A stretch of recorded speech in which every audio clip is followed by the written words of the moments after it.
How a CIA spy used a 45-second disguise to evade the KGB in Moscow. The elderly woman stepped carefully around the corner of Gorky Park, her cane tapping against the frozen path with rhythmic precision. Her hunched posture and slow, deliberate movements marked her as another pensioner taking advantage of the brief January sunlight filtering through Moscow's perpetual winter haze. Two KGB surveillance officers standing near the ice cream vendor barely glanced her way, their attention focused on the apartment building across the street, where CIA officer Jim Olson had entered exactly 47 minutes earlier. What they didn't know, what their years of training in counterintelligence had not prepared them to recognize, was that the babushka shuffling past them was Jim Olson himself, transformed in the 45 seconds it had taken him to walk through a sheltered pathway behind the park's monument to Soviet heroes.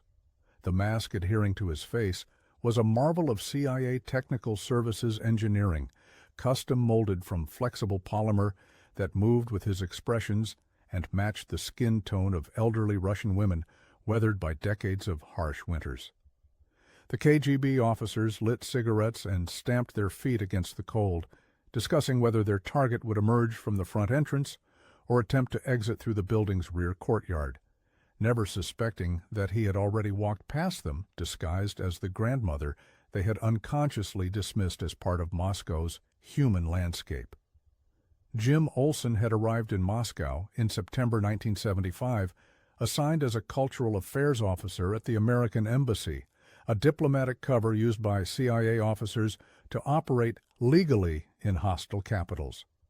He was 32 years old, fluent in Russian, after intensive language training at the Farm, the CIA's covert training facility near Williamsburg, Virginia, and he had been preparing for this assignment for 3 years.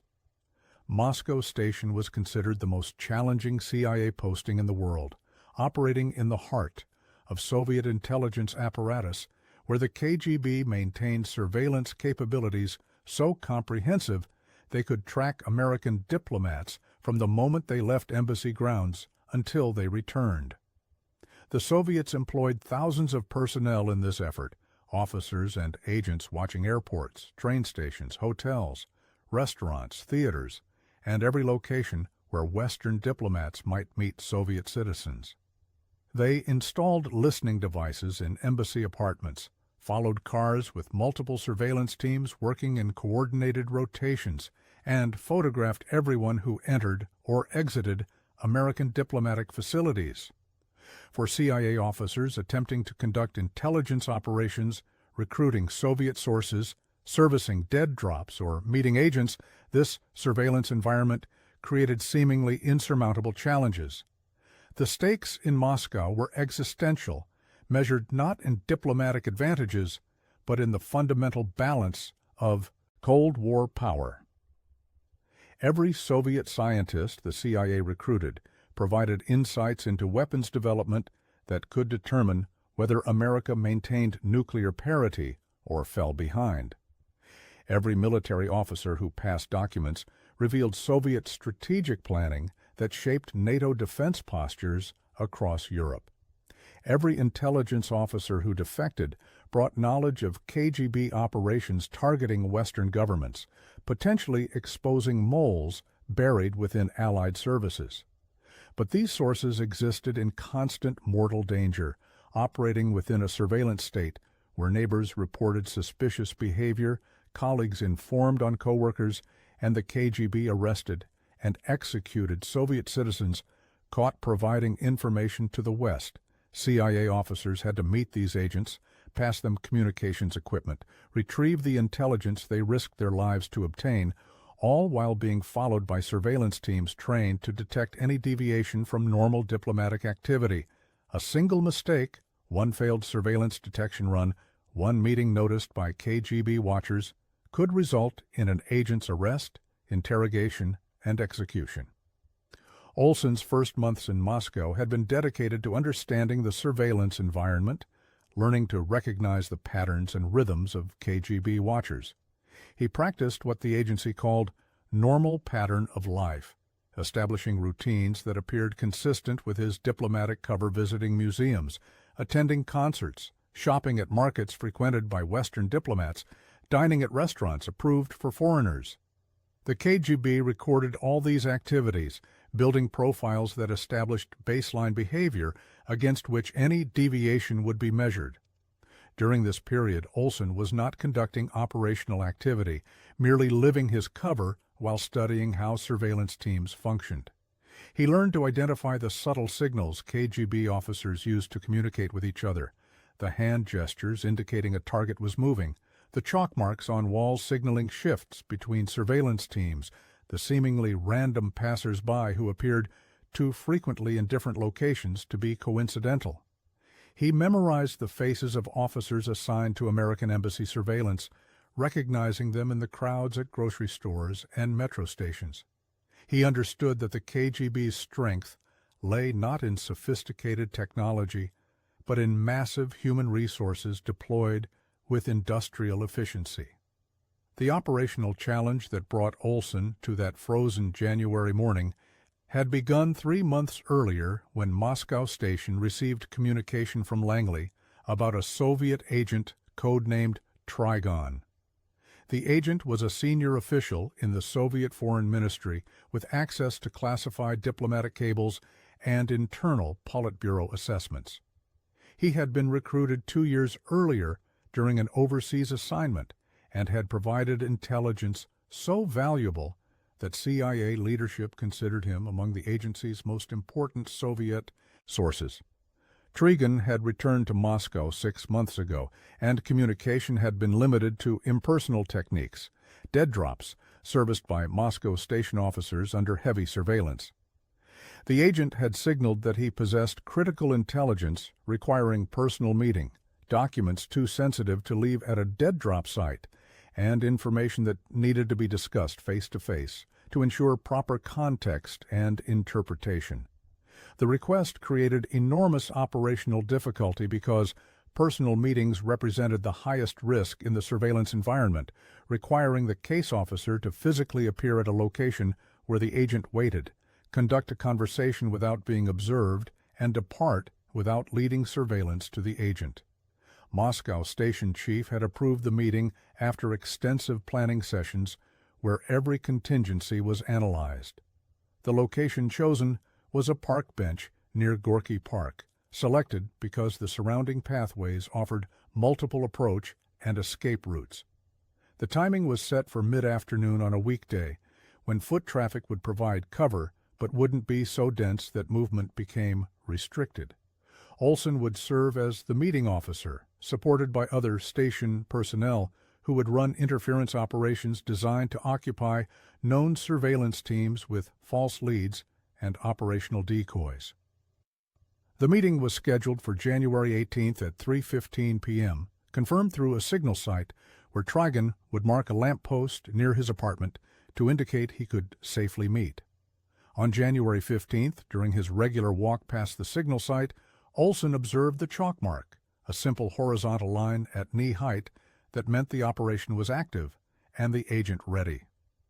The Technical Services Division at CIA headquarters had been developing disguise technology specifically for Moscow operations since the early 1970s. Traditional disguise techniques, wigs, makeup, and prosthetics required extensive application time and private spaces, where officers could transform their appearance without observation. In Moscow's surveillance environment, these requirements were impossible to meet. CIA officers couldn't disappear into hotel rooms or embassy bathrooms for 30 minutes and emerge looking completely different without triggering immediate KGB suspicion. The agency needed disguise systems that could be deployed instantly in public spaces while the officer was moving. The solution was a system called Quick Change, utilizing flexible polymer masks that could be prefabricated to transform the wearer's appearance in seconds. The masks were custom molded to fit specific officers' faces, designed to adhere without glue through static friction and precision contouring, and matched with clothing pieces that could be pulled over existing garments to completely alter the wearer's silhouette and presentation. Olson's specific disguise kit had been prepared during his pre-deployment training at headquarters. Technical services officers had taken extensive photographs and measurements of his face, creating a three-dimensional profile that allowed them to fabricate masks that would fit seamlessly. They had selected an elderly Russian woman as his disguise persona, reasoning that babushkas represented one of Moscow's most common and overlooked demographic groups. The KGB surveillance officers, predominantly young males, focused on identifying Western intelligence officers who matched profiles of fit, alert men in their 30s, would be psychologically predisposed to dismiss elderly women as non-threatening and operationally irrelevant.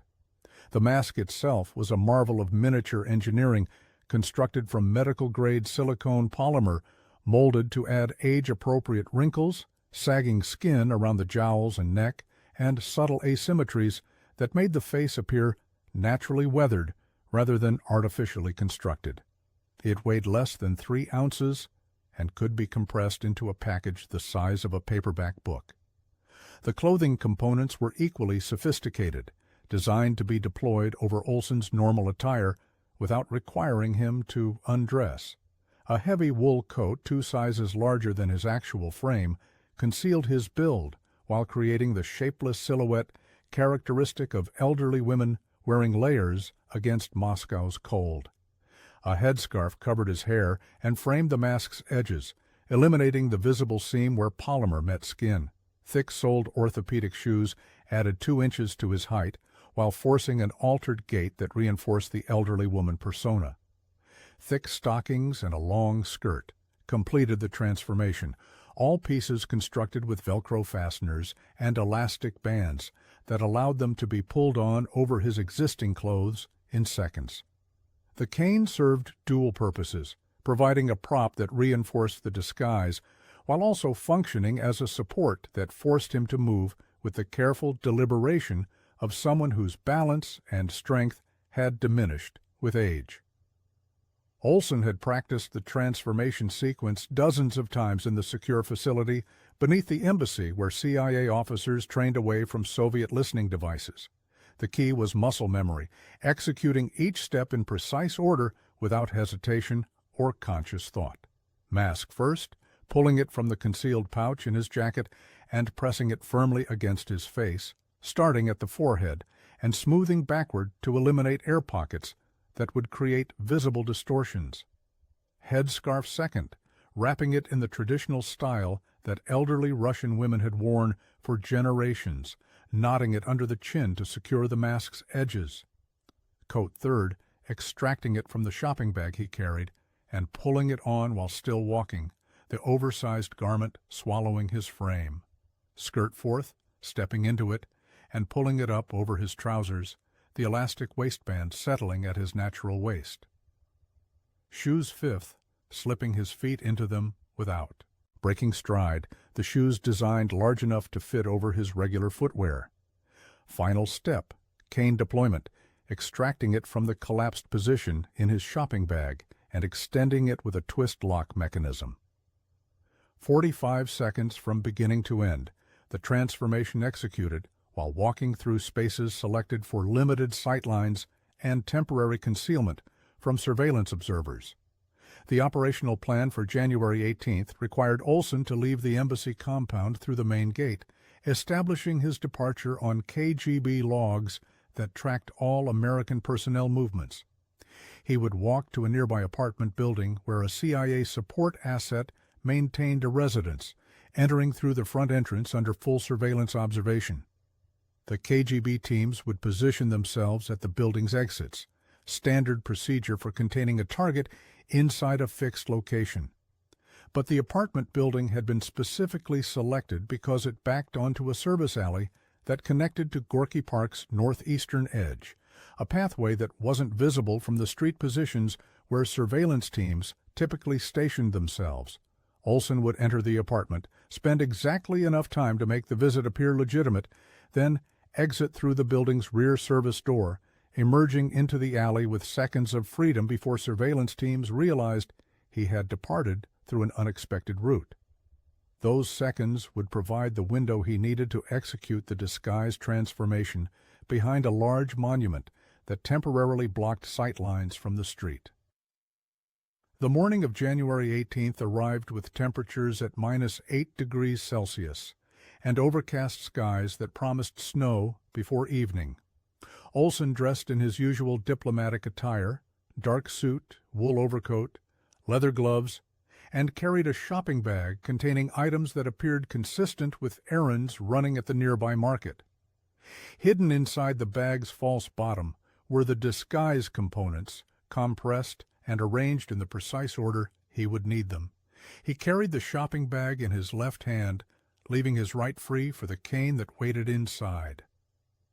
At 2:30 p.m. he departed the embassy, nodding to the Marine Guard and stepping into Moscow's afternoon cold, knowing that his exit was being logged by KGB watchers positioned across the street in vehicles and buildings that provided clear views of the embassy compound gates. The surveillance teams would activate immediately, some following on foot, others trailing in vehicles, all coordinating through radio communication to ensure he remained under constant observation. Olson walked with casual purpose, following the route he had traveled dozens of times during his months establishing pattern of life. He stopped at a news kiosk to purchase a copy of Pravda, providing surveillance teams time to position themselves along his expected route. He paused to look in shop windows, standard counter-surveillance behavior that allowed him to use the reflections to identify followers. He counted at least 4 officers maintaining foot surveillance, rotating positions to avoid becoming obvious, while 2 vehicles paced him from parallel streets. The surveillance was professional and comprehensive, exactly what he expected, which meant the operational plan was unfolding as anticipated. The KGB had no indication this was anything other than another routine afternoon for an American diplomat running personal errands, precisely the assessment Olson needed them to maintain until the critical moment when he would disappear from their observation. At 2:55 p.m., Olson approached the target apartment building, a Soviet-era concrete structure housing mid-level bureaucrats and their families.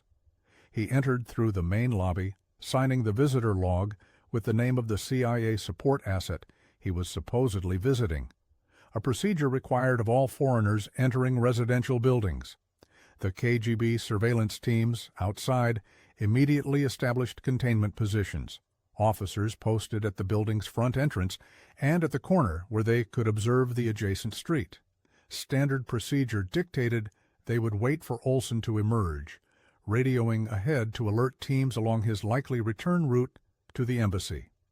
What they didn't know was that the support asset's apartment was positioned directly above the building's rear service entrance and that the visit's timing was calculated to coincide with a delivery truck scheduled to block the alley's sightlines for exactly 4 minutes. Olson climbed the stairs to the 3rd floor, entered the apartment, exchanged brief greetings with the support asset who handed him tea to establish the visit's legitimacy. If the apartment was bugged, then departed through the apartment's rear door that accessed the service stairwell. He descended the service stairs quickly, controlled urgency replacing casual movement, his internal clock tracking the seconds until the delivery truck would depart and surveillance sightlines would reopen. He pushed through the building's rear service door at exactly 3:02 p.m., emerging into the alley where the delivery truck sat idling, its bulk creating a wall between him and the street positions where KGB watchers waited. Olson turned left, walking rapidly toward the pathway that led to Gorky Park's northeastern edge, his hands already reaching into the shopping bag to extract the mask. The park's monument loomed ahead, a massive bronze sculpture celebrating Soviet industrial workers, its base large enough to provide complete concealment from the alley's entrance. Olson reached the monument at 3:03 p.m., stepping behind its bulk and immediately beginning the transformation sequence his hands had practiced until the movements became instinctive and automatic. Mask on, the polymer pressing against his skin with practiced firmness, his fingers smoothing the edges until the material adhered seamlessly. The sensation was strange and claustrophobic, his peripheral vision slightly restricted by the mask's edges, his breathing audible in the small space between polymer and skin. Headscarf next, wrapping it around his head and knotting it under his chin, the fabric concealing where the mask ended and his neck began. Coat third, pulling it on over his suit jacket, the heavy wool transforming his silhouette from lean male diplomat to shapeless elderly woman. Skirt fourth, stepping into it and pulling it up, the long fabric concealing his trousers completely. Shoes fifth, slipping his feet into the oversized orthopedic footwear that changed his gait and added height. Cane final, extracting it from the bag and extending it with a twist of the handle. He stuffed his original shopping bag under the monument's base, where a support asset would retrieve it later, replacing it with a worn fabric bag that matched his disguise persona. 42 seconds from first touch of the mask to final deployment of the cane, 3 seconds under his practice time. If you're still here watching this moment that changed the history of espionage forever, if you understand that some operations require not just courage, but the willingness to become someone else entirely, go ahead and like this video and comment the words "Invisible Warrior" below. Let's see how many of us appreciate that the greatest victories in intelligence happen when the enemy never knows they've been defeated. Olson stepped from behind the monument as the babushka, his posture hunched, his movements slow and careful, the cane tapping against the frozen path with each measured step. His training took over not just the physical transformation, but the psychological inhabitation of the character he portrayed. He thought like an elderly woman navigating Moscow's icy pathways, worried about falling, about the cold penetrating her layers, about reaching home before the threatening snow began. The disguise wasn't just visual. It required complete behavioral commitment, moving through the world with the concerns and cautions of the person he appeared to be. He shuffled toward the park's main path where he knew KGB surveillance teams waited, still focused on the apartment building, still confident their target remained inside. The psychological principle underlying the disguise's effectiveness was simple but profound. People see what they expect to see, and they dismiss what falls outside their expectations. The KGB officers were hunting for Jim Olson, a 32-year-old American diplomat who fit a specific profile of height, build, and movement pattern. The elderly Russian woman shuffling past them existed so far outside that profile that their trained observation would categorize her automatically as irrelevant and operationally uninteresting. Olson reached the corner where the 2 KGB officers stood smoking, their attention still directed toward the apartment building's front entrance. He passed within 6 feet of them, close enough to hear their conversation about whether the American would emerge soon or spend the afternoon inside drinking tea and conducting whatever business brought diplomats to these visits. One officer glanced at Olson without recognition, his eyes passing over the babushka, and returning immediately to the apartment building, the psychological dismissal so complete that, later, when questioned about whether anyone had passed their position, he would honestly report that only some old woman had shuffled by. Olson continued past them, maintaining the slow, deliberate pace that the disguise required, fighting every instinct that screamed to move faster, to put distance between himself and the surveillance teams. But speed would break the character, would introduce incongruity that might trigger a second look, a moment of cognitive dissonance where training would overcome psychological expectation and an observer would realize something was wrong. 3 blocks from the KGB officer's position, Olson allowed himself slightly faster movement, the kind an elderly woman might adopt when trying to reach home before weather worsened. The meeting site was still 10 minutes away, and he needed to arrive exactly on time because Trigon would wait no more than 5 minutes past the scheduled moment before departing, operational security demanding that neither party linger at the site longer than absolutely necessary. The route took him through residential neighborhoods where surveillance was lighter, KGB resources concentrated on diplomatic facilities, and known meeting sites rather than dispersed throughout the city's vast residential sprawl. He passed other elderly women, exchanging nods that acknowledged shared membership in Moscow's army of babushkas, the disguise rendering him not invisible, but rather hyper-visible, in a way that paradoxically created concealment. Everyone saw him, registered his presence, categorized him as non-threatening, and immediately forgot him, precisely the operational outcome the disguise was designed to achieve. At 3:14 p.m., Olson reached the park bench where Trigon would be waiting, identified by the signal of holding a red newspaper. The agent sat exactly as briefed, appearing to read Izvestia's distinctive red masthead, his posture relaxed but his hands trembling slightly, betraying the terror that came with these meetings. Trigon was 43 years old, a decorated diplomat who had risen through the foreign ministry by demonstrating the perfect balance of competence and ideological reliability that Soviet institutions rewarded. He had been recruited in Vienna 2 years earlier, motivated not by money, but by disillusionment with the Soviet system's corruption and moral bankruptcy.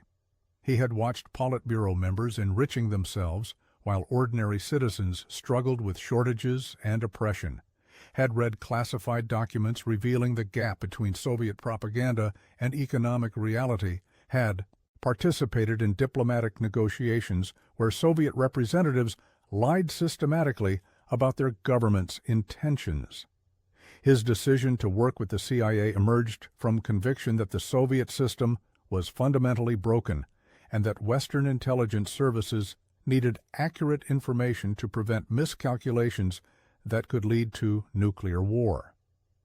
Olson sat on the opposite end of the bench, maintaining the 3-foot separation that allowed quiet conversation while appearing to strangers as two people independently resting. He kept the babushka character intact, settling onto the bench with the careful movements of elderly joints, arranging his skirt and adjusting his headscarf against the cold wind. Trigon glanced sideways, his eyes widening momentarily as recognition processed the cognitive dissonance between expecting his American case officer and seeing an elderly Russian woman. Olson spoke in Russian, his voice pitched higher and rougher than normal, the accent flawless after years of training, identifying himself with the code phrase they had established months earlier. "The winters grow longer each year," he said quietly, the words innocuous to any passerby, but confirming to Trigon that this was indeed his case officer, beneath an extraordinary disguise.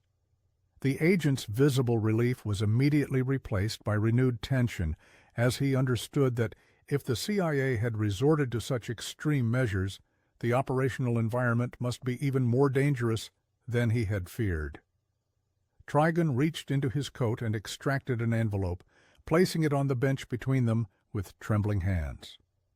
"Politburo assessments from last month's session," he whispered, his voice barely audible above the wind. "They're planning military exercises near the Norwegian border, larger than announced publicly. The Defense Ministry believes NATO will interpret them as defensive, but GRU analysis suggests they could trigger alert escalations." Olson absorbed the information, understanding immediately why Trigon had insisted on a personal meeting. The intelligence spoke to potential crisis escalation, scenarios where miscommunication between nuclear-armed powers could spiral toward confrontation. Written documents could convey the facts, but human conversation provided context, nuance, and the opportunity to ask clarifying questions that ensured proper interpretation.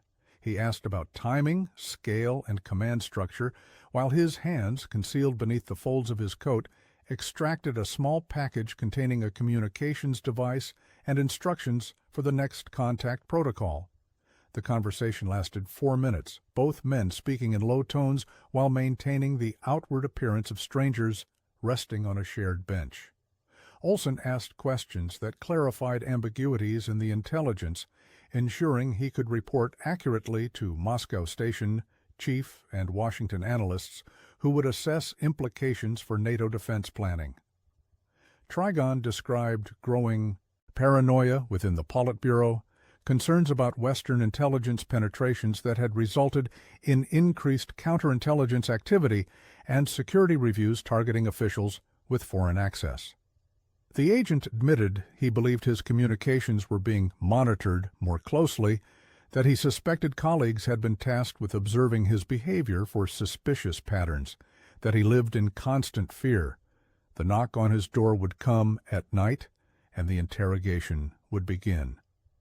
Olson passed the communications package while appearing to adjust his coat, Trigon receiving it with practiced subtlety and slipping it into his pocket in a movement that looked like retrieving gloves against the cold. At 3:18 p.m., Olson stood from the bench with the slow, deliberate movements the disguise required, offering Trigon a final nod before shuffling away toward the park's western exit. The agent remained seated for the prescribed 2 minutes, allowing separation before his own departure, both men following protocols designed to prevent surveillance teams from connecting their presence at the same location. Olson walked through the park's main pathways now, moving among afternoon crowds returning home from work, his disguise allowing him to travel openly through spaces that Jim Olson could never traverse without immediate KGB attention. He passed within sight of the American embassy, seeing the surveillance posts positioned around its perimeter, knowing that somewhere in those buildings officers were filing reports, noting that diplomat Jim Olson had not yet returned from his afternoon out, his absence beginning to register as unusual and potentially concerning. The operational plan for disguise removal required Olson to reach a specific location, another CIA support assets apartment in a different neighborhood, where he could transform back to his normal appearance in privacy and security. The route took him through central Moscow on public transportation, the ultimate test of the disguise's effectiveness. He boarded a crowded metro train at Kropotkinskaya station, shuffling through the turnstile with the other pensioners riding free on their government-subsidized passes. The car was packed with workers heading home, their bodies pressed together in the enforced intimacy of Moscow's overwhelmed transit system, and Olson found himself wedged between a factory worker smelling of machine oil and a mother struggling with shopping bags and a restless child. No one looked at him twice. The babushka disguise rendered him part of Moscow's visual fabric, another elderly woman navigating the city's daily challenges, deserving of neither attention nor suspicion. During the metro ride, Olson experienced the strange psychological dislocation that came with deep disguise work. He existed simultaneously as himself and as the character he portrayed, his mind operating in the American English of his internal thoughts, while his external presentation communicated entirely in the Russian cultural signaling of an elderly woman. He noticed how people interacted with him differently than they did with Jim Olson the diplomat, offering seats that young passengers never extended to foreign men, showing automatic deference that Soviet society granted to elderly citizens who had survived wars and hardships, expressing casual kindness that reflected cultural respect for age. The experience provided insight into Moscow's social dynamics that diplomatic observation could never access, understanding how ordinary Russians lived and moved through their city when Americans weren't present to complicate interactions with political suspicion. Olson exited the metro at Sokol Station, emerging into the early evening darkness that fell quickly during Moscow's winter months. Light snow had begun falling, small flakes swirling in the wind and catching in the glow of street lamps, reducing visibility and creating additional cover for his movements. He walked 3 blocks to an apartment building occupied by middle-class Soviet citizens, professionals, and low-level officials who qualified for better housing than the communal apartments where most Muscovites lived. The support asset who maintained a residence here was a Soviet citizen recruited years earlier, motivated by ethnic identity rather than ideology, a Jew who understood that Soviet anti-Semitism would forever limit his advancement, and who had agreed to assist CIA operations in exchange for help emigrating to Israel when circumstances permitted. The asset worked as an engineer, his profession providing income and status that explained his apartment's relative comfort, while his technical education gave him legitimate reasons to possess equipment that could support intelligence operations. Olson entered the building at 4:47 p.m., climbing to the 5th floor and knocking on apartment 512 with the coded rhythm that identified him to the asset inside. The door opened immediately, revealing a slight man in his 50s with the nervous energy characteristic of sources operating in hostile environments. The asset ushered Olson inside without speaking, understanding that conversation should wait until they were behind the apartment's closed doors, where listening devices might record voices but couldn't capture visual confirmation of who visited. The apartment was small but neat, containing the standard Soviet furniture issued through state allocation systems and personal items that suggested an educated man living alone. Books lined shelves against one wall, technical manuals mixed with Russian literature, and a small table held drafting equipment suggesting work brought home from the Engineering Institute where the asset was employed. Inside the apartment's small bathroom, Olson finally removed the disguise, peeling away the mask with relief as cool air reached his skin after hours of being sealed beneath polymer. His face was red and compressed where the mask had pressed. Against it, indentation marks visible around his forehead and jaw that would fade within hours. He removed the clothing layers, stripping down to his original suit that had been concealed beneath the disguise, carefully folding each component for return to the technical services officers who would inspect them for wear and damage before preparing them for future operations. The transformation back to himself took longer than the original disguise deployment, the removal requiring care to avoid damaging the sophisticated mask that represented months of engineering development and thousands of dollars in fabrication costs. As his own face emerged from beneath the polymer, Olson experienced the profound relief that came with returning to himself after hours of being someone else, the psychological weight of maintaining character finally lifting. The asset provided hot tea and bread, understanding that Olson had been operating under stress for hours without opportunity to eat or rest. They sat in the small kitchen while Olson briefed him on the need to retrieve the shopping bag left behind the Gorky Park monument, a task the asset would complete during his normal evening walk, appearing as unremarkable as any Soviet citizen taking exercise before dinner. The asset asked how the operation had proceeded, concern evident in his questions about whether surveillance had been evaded successfully, whether the meeting had been completed without compromise. Olson reassured him while avoiding operational details, understanding that sources operated more effectively when they understood their role's importance without knowing specifics that could endanger them during interrogation if they were ever arrested. The asset nodded, accepting the boundaries while visibly drawing strength from knowing his assistance contributed to operations against the Soviet state he had come to resent. At 6:15 p.m., Olson departed the asset's apartment, now appearing as himself again, Jim Olson, the American diplomat, returning from an afternoon in Moscow. He walked to a main street and hailed one of the official taxis that served foreigners, providing the American embassy's address and settling into the back seat for the ride through Moscow's evening traffic. The taxi driver, certainly a KGB informant, as were all drivers serving diplomatic passengers, noted his pickup location in the mental log he would file later when reporting the evening's fares to his control officer.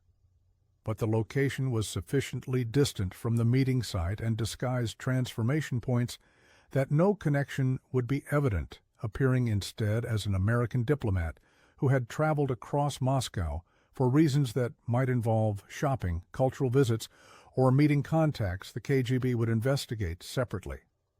Olson watched the city pass outside the taxi's windows, Stalin-era buildings giving way to newer Soviet construction, streetlights reflecting off snow, ordinary Muscovites hurrying home through the cold. He had been inside their world for hours, moving among them invisibly, and was now returning to his own identity with intelligence that would be transmitted to Washington before midnight. The embassy's Marine Guard logged Olson's return at 6:43 p.m., noting in the record that he appeared tired but otherwise normal, carrying no packages or materials that would suggest intelligence activity.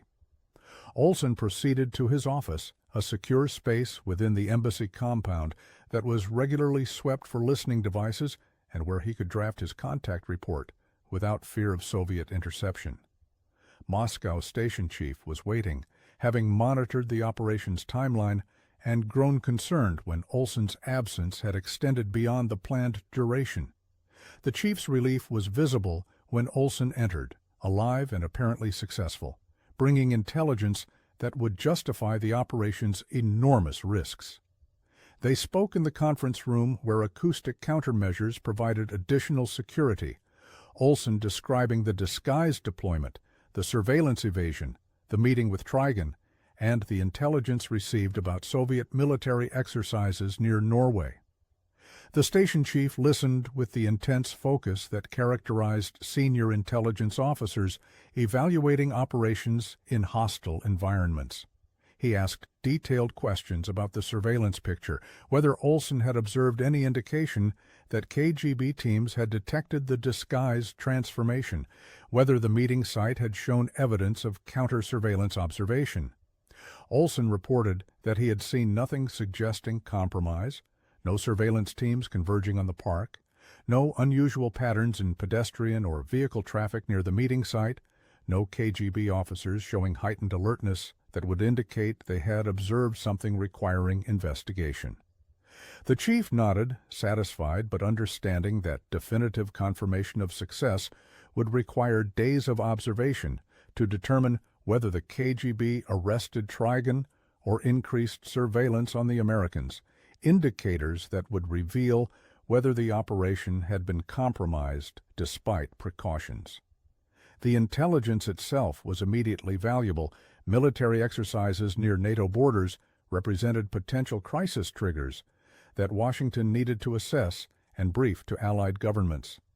Olson spent the next 3 hours drafting detailed reports documenting not just the intelligence Trigon provided, but also the operational details that would allow technical services and future case officers to learn from this deployment of disguise technology.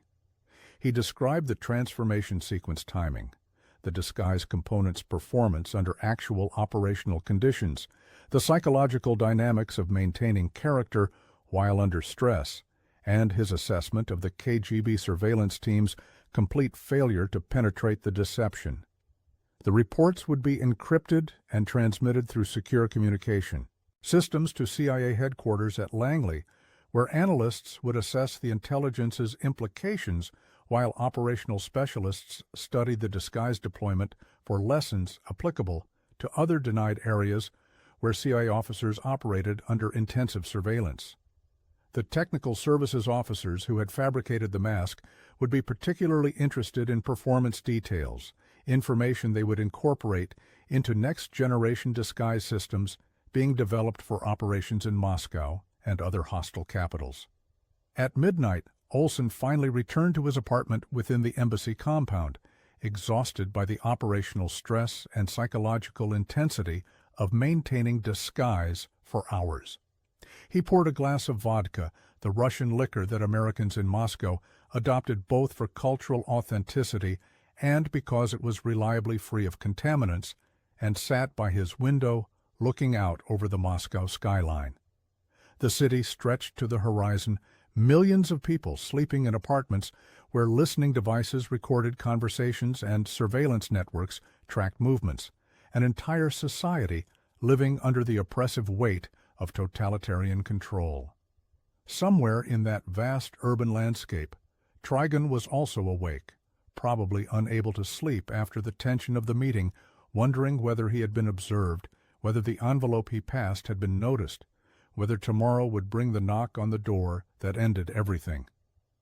Olson thought about the courage it required to be a source inside the Soviet Union, living every day with the knowledge that arrest meant not just personal imprisonment but consequences for family, friends, and colleagues whom the KGB would investigate for complicity in treason. The operation's broader implications became apparent over the following days as Washington analyzed Trigon's intelligence about Soviet military exercises.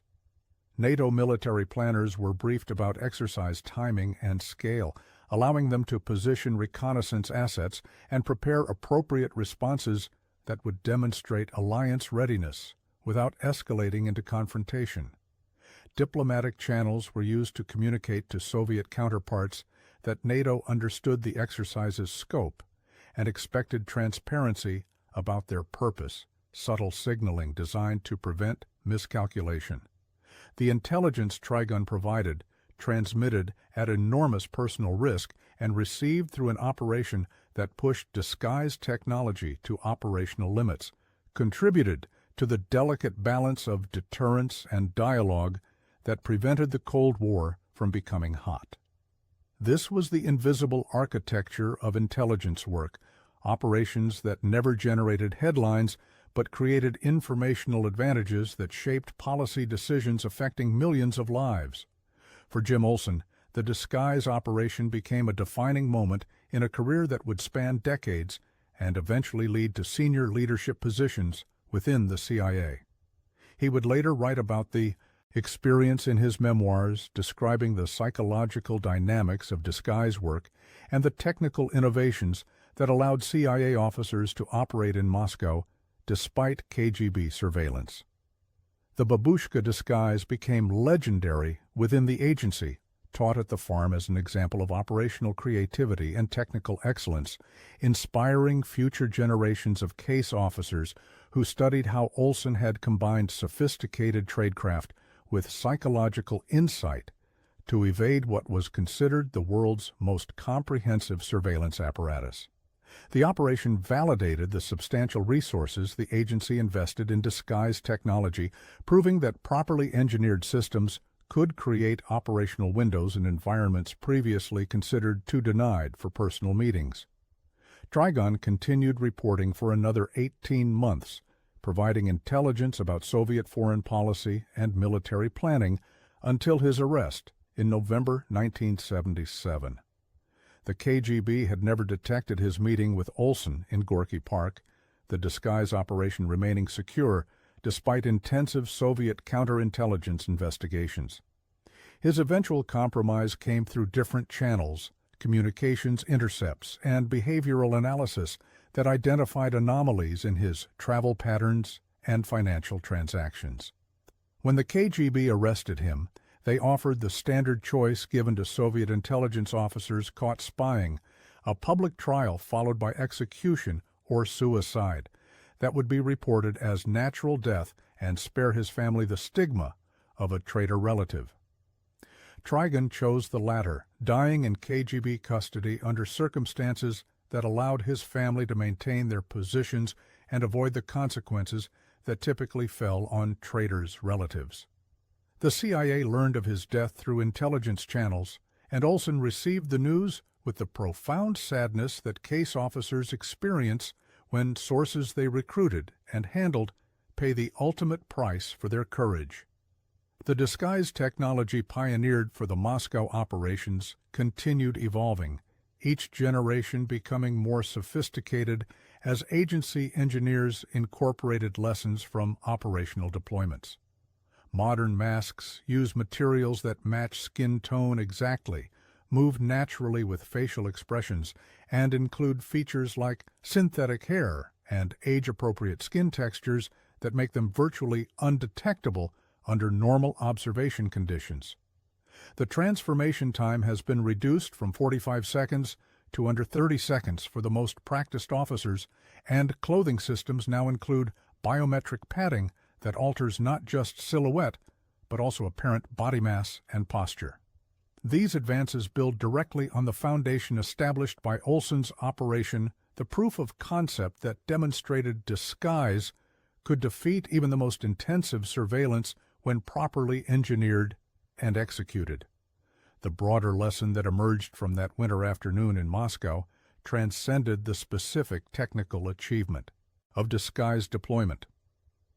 The operation demonstrated that human ingenuity and courage could overcome seemingly insurmountable obstacles when technology, training, and operational discipline aligned with creative thinking. The KGB's surveillance apparatus was formidable, employing thousands of officers and sophisticated methodologies developed over decades of counterintelligence experience. Yet a single CIA officer, equipped with a polymer mask and the training to use it effectively, had walked through their observation net invisibly, meeting an agent and retrieving intelligence that served American national security interests. The victory was quiet and would remain classified for decades, but it represented the kind of incremental advantage that determined outcomes in the shadow war between intelligence services. The psychological dimensions of the disguise operation revealed insights about perception and attention that went beyond intelligence applications. The KGB officers who watched Olson walk past them disguised as a babushka were not incompetent or poorly trained. They were experienced professionals executing sophisticated surveillance protocols, and they failed to detect him not because of inadequacy, but because human perception operates through filters of expectation and categorization. People see what fits their mental models of reality and dismiss what falls outside those models, a cognitive tendency that disguised technology exploits by presenting appearance that triggers automatic categorization as irrelevant. Understanding these perceptual dynamics allowed intelligence services to design operations that worked with human psychology rather than against it, achieving concealment through strategic visibility rather than traditional hiding. For the Soviet citizens who passed Olson on streets and metro trains without recognizing the American intelligence officer beneath the disguise, the operation represented a security breach they would never know occurred. They lived in a surveillance state that promised comprehensive protection from foreign espionage, a system that justified oppressive monitoring by claiming necessity for national security. Yet foreign intelligence officers operated among them invisibly, recruiting sources, conducting operations, and gathering intelligence despite the pervasive security apparatus. The gap between Soviet security claims and actual capability remained hidden from ordinary citizens who accepted restrictions on their liberty in exchange for protection that proved less comprehensive than propaganda suggested. This invisible reality of Soviet failure would contribute eventually to the system's collapse, as citizens gradually recognized the gap between official narratives and experienced truth. The Cold War ended more than a decade after Olson's disguise operation in Gorky Park, the Soviet Union dissolving not through military defeat, but through internal contradictions that intelligence reporting had documented for years. Operations like the Trigon meeting provided Western policymakers accurate assessments of Soviet economic weakness, political dysfunction, and military vulnerabilities that informed strategies of containment and pressure. The intelligence was never solely determinative. Policy emerged from multiple sources and considerations, but it provided informational advantages that shaped decisions at critical junctures. Every source who risked their life to pass documents, every case officer who evaded surveillance to conduct meetings, every technical services engineer who fabricated disguises that created operational possibilities, contributed to the incremental accumulation of knowledge that gave Western governments confidence to sustain pressure on a system that ultimately could not compete economically or politically. Jim Olson's career would eventually take him back to Moscow as station chief in the 1990s, after the Soviet Union's collapse, where he operated in an environment transformed yet still dangerous in different ways. He would recruit new sources among Russian officials, navigating post-Soviet corruption and the emergence of Vladimir Putin's security state. He would remember that winter afternoon in 1976 when he walked past KGB officers disguised as a babushka, understanding how that operation shaped his approach to intelligence work, teaching him that seemingly impossible challenges could be overcome through preparation, technology, and the courage to execute operations when every calculation said the risks were too high. The experience became part of his operational identity, a reminder that intelligence work often required becoming someone else entirely to accomplish missions that served larger strategic purposes. The disguise that transformed Jim Olsen from American diplomat to Russian grandmother for those critical hours represented more than technological achievement or operational success. It embodied the fundamental nature of intelligence work, the willingness to surrender identity temporarily in service of objectives that transcended individual comfort or safety. Every intelligence officer who operated under cover lived versions of this transformation, presenting false identities to the world while maintaining authentic selves in private spaces where disguises could be removed. The psychological toll was real and lasting, the compartmentalization required to function effectively, creating internal divisions that many officers struggled to reconcile after their careers ended. Yet they accepted these costs because they understood that intelligence work served purposes larger than personal well-being, contributing to national security through actions that would never be publicly acknowledged or rewarded. The story of that 45-second disguise transformation in a Moscow park remains classified in its details even decades later. The specific techniques and technologies protected to preserve operational advantage for current intelligence officers working in denied areas. But the broader narrative has entered the mythology of intelligence work, told to new generations of CIA officers as an example of what becomes possible when technical innovation combines with operational courage. The mask that Olsen wore is preserved somewhere in the agency's collection of historical artifacts, a piece of polymer that represents a moment when human ingenuity triumphed over oppression, when one officer's transformation created the space for vital intelligence to flow from a brave source to analysts who would help prevent the miscalculations that could have turned the Cold War catastrophically hot.